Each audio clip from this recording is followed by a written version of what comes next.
اللہ من الشیطان الرجیم بسم اللہ الرحمن الرحیم بآواز بلند صلوات اللہم صلی علی محمد و آل محمد۔ تھکنا نہیں ہے قبلہ، نعرہ تکبیر اللہ اکبر، نعرہ تکبیر اللہ اکبر، نعرہ رسالت یا رسول اللہ، نعرہ رسالت یا رسول اللہ، نعرہ حیدری نعرہ حیدری۔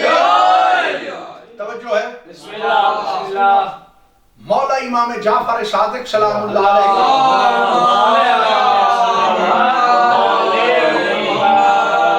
ایک شاگرد ہیں جن کا نام ہشام ابن حکم انصاری ہے، ٹھیک ہے، شیبانی بھی انہیں کہتے ہیں، کوفہ کے نزدیک ایک آبادی تھی شیبانی مشہور ہے۔ ان کی عمر تھی، یہ ارندس کو آپ سارے بندے ایک مرتبہ غور سے دیکھو، جس طرح اس کی مسیں بھیگ رہی ہیں اتنی ان کی مسیں بھیگ رہی تھی، تھوڑی سی داڑھی آ رہی تھی، نوخیز نوجوان، بالکل نوجوان نوخیز۔ جب بھی مولا کی خدمت عالیہ میں آتے تھے تو مولا کھڑے ہو کر قد آدم استقبال کر کے مسکرا کے اس کو گلے کے ساتھ لگا کے اپنے سارے جو بھی صحابی موجود ہوتے تھے یا شاگردان ہزاروں کی تعداد میں، تو سرکار امام جعفر صادق سلام اللہ علیہ فرماتے تھے قد جاء ناصرنا باللسان و بالید و بالقلب، یہ وہ ہمارا مددگار ہے جو ہمارا ہاتھ سے بھی مددگار ہے، زبان سے بھی مددگار ہے، دل سے بھی مددگار ہے۔ یہ معمولی بات نہیں ہے بھائی، امام ہو کے، اللہ کے بنائے ہوئے امام ہو کے، اور بہت بڑے متکلم تھے، علم کلام کے ماہر تھے جناب ہشام ابن حکم انصاری۔ عجیب و غریب ان کا علم تھا، معصوم سے کسب فیض کیا اور بڑی توجہ کے ساتھ ان کے علوم کو اپنے دل میں سمو دیا، اور اس کے بعد معرفت آل محمد حاصل فرمائی۔ اس لیے یہ ان کا سینہ یہ جو علم کا ہے وہ بحر ذخار بن گیا، بڑے متکلم تھے۔ معتزلہ ایک فرقہ ہے، ان کا رئیس آیا اور اس کا نام تھا عامر بن عبید، وہ بصرے میں آیا۔ جو ہی ان کو پتا چلا تو یہ کوفہ سے بصرے گئے، یہی عمر ہے، زیادہ عمر نہیں ہے، یہی عمر، یہ عمر تھی۔ تو وہ جامع مسجد میں جمعے کے بعد خطبہ دے رہے ہیں، درس دے رہے ہیں، لوگوں کے سوالات کے جوابات دے رہے ہیں، اور یہ بھی آہستہ آہستہ ان کے منبر کے قریب پہنچے۔ قریب پہنچنے کے بعد سلام کیا، اور سلام کے بعد اس شیخ نے عامر بن عبید نے ان کے سلام کا جواب دیا، ٹھیک ہے۔ سلام کا جواب جو ہی دیا تو انہوں نے عرض کیا کہ میرا ایک سوال ہے۔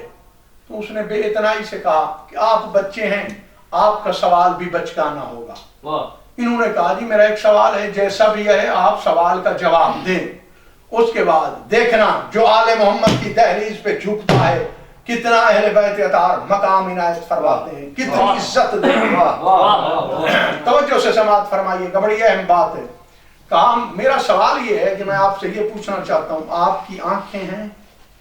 اس نے کہا یار یہ کیا بات ہے، یہ آنکھوں والی بات آپ پوچھ رہے ہیں، یہ کوئی پوچھنے والی بات ہے؟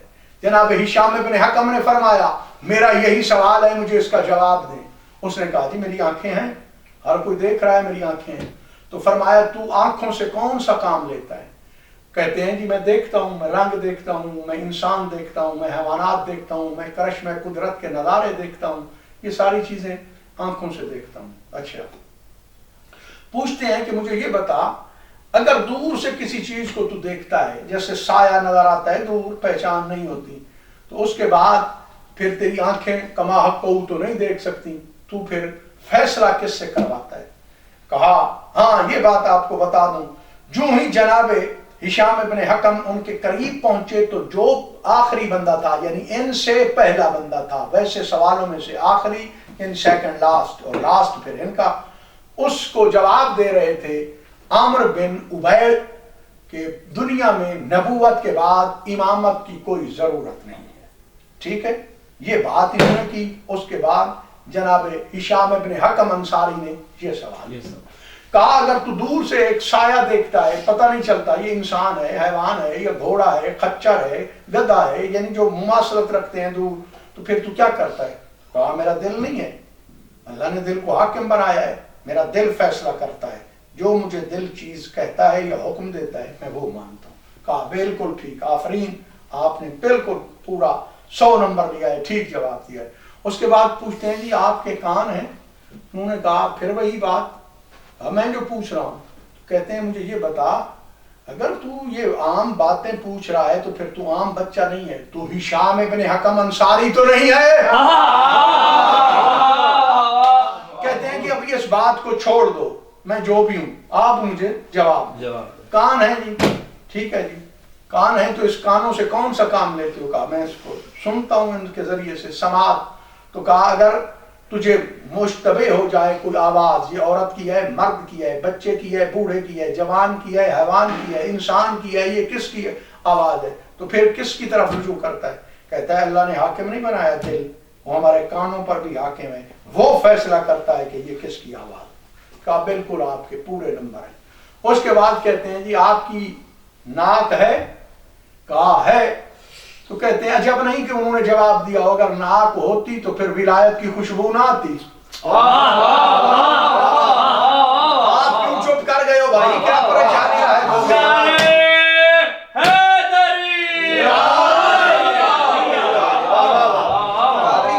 پریشان نہیں ہونا کہ بڑی اہم بات ہے، یہ کلامی باتیں ہیں، یہ آپ کو کام دے گی.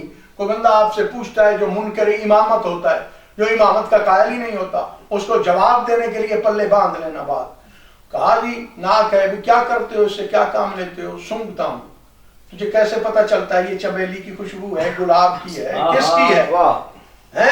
وہ آگے کہتا ہے جی دل کہتا ہے، دل حاکم ہے. کہا بالکل ٹھیک ہے. زبان میں ذائقے میں چکھتا ہوں اور مشتبہ ہو جائے تو دل حکم کرتا ہے. ہاتھ سے لمس کرتا ہوں اور یہ ہاتھ کا لمس بھی کبھی کھردرا ہو پتہ نہیں چلتا ہے، روشنی نہیں ہے، تاریکی ہے، تو پھر دل کہتا ہے. وہ اندازہ کے طور پر حاکم دل ہوتا ہے، وہ کہتا ہے کہ یہ گدا ہے، یہ فوم ہے، یہ کھردری ہے، یہ پتھر ہے، یہ لکڑی ہے، تو یہ دل حکم لگاتا ہے. انہوں نے کہا جی بات تو آپ بڑی بہترین اور ٹھیک کہہ رہے ہیں، حق بھی اسی طرح ہے، نظام بھی اسی طرح ہے، ہونا بھی چاہیے. تو کہا اس کا مطلب یہ ہوا نا کہ اللہ نے ہمارے بدن کو بغیر حاکم کے نہیں چھوڑا. اس نے کہا جی بالکل اسی طرح ہے، بغیر حاکم کے اللہ نے بدن کو بنایا ہی نہیں ہے، حاکم بنایا دل. اور آپ کو پتا ہونا چاہیے جب انسان بنتا ہے تو پہلے حرکت دل میں آتی ہے، یعنی دل کو زندگی ملتی ہے. بندہ مر جاتا ہے، اس کے چند ثانیے بعد، سیکنڈ بعد، منٹ بعد، جو بھی ہے، آخر میں دل مرتا ہے، کیونکہ یہ سردار ہوتا ہے، حاکم ہوتا ہے. اس لیے خداوند عالم یعنی ابھی بدن نہیں ہے، دل ہے، بدن مر گیا ہے تو بھی دل باقی ہے. کہا یہی قانون ہے. کہا قانون تو یہی ہے کہ ہمارے بدن کو اللہ نے بغیر حاکم کے نہیں بنایا. جاگنا علی والو، جناب ہشام نے انگڑائی لے کے کہا تو یہ خود مان رہا ہے تیرے اور میرے بدن کو جب اللہ نے بغیر حاکم کے نہیں بنایا، اتنی بڑی کائنات کو بغیر امام کے اللہ کیسے بنا؟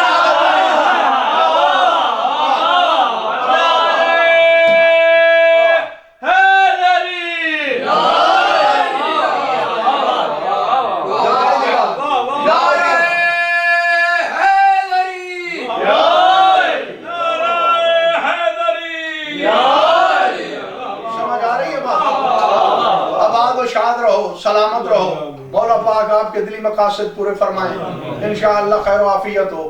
تو یہ نظام ہو جائے گا. اسی پہ چند جملے مسائب اور اس کے بعد پھر مولا کی نیاز، تو پھر اس کے بعد دیکھتے ہیں.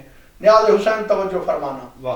اس کے بعد وہ کہتا ہے کہ تو بھائی واقعاً پھر ہشام ابن حکم انصاری ہے، یعنی اتنا بچہ تھا نوخیز، وہ اتنا بڑا معتزلہ کا رئیس ان کا نام بھی جانتا تھا، یعنی سن رکھا تھا. اس کے بعد وہ منبر سے اترا ہے، اپنی جگہ پہ جناب ہشام ابن حکم انصاری کو بٹھا دیا ہے. لوگوں نے اعتراض کیا تو ہمارا رئیس ہے، تو بڑا ہے، تو مذہب کا پیشوا ہے، رہنما ہے. اس نے کہا ہے بھائی میرے پاس تو اتنا علم نہیں ہے کہ اس کی برابری کر سکے، تمہارے پاس اتنا علم ہے، چلو اس سے تھوڑا سا بھی کم ہو جائے گا تو اس کو منبر پہ اتار کے تمہیں منبر عطا کر دوں گا.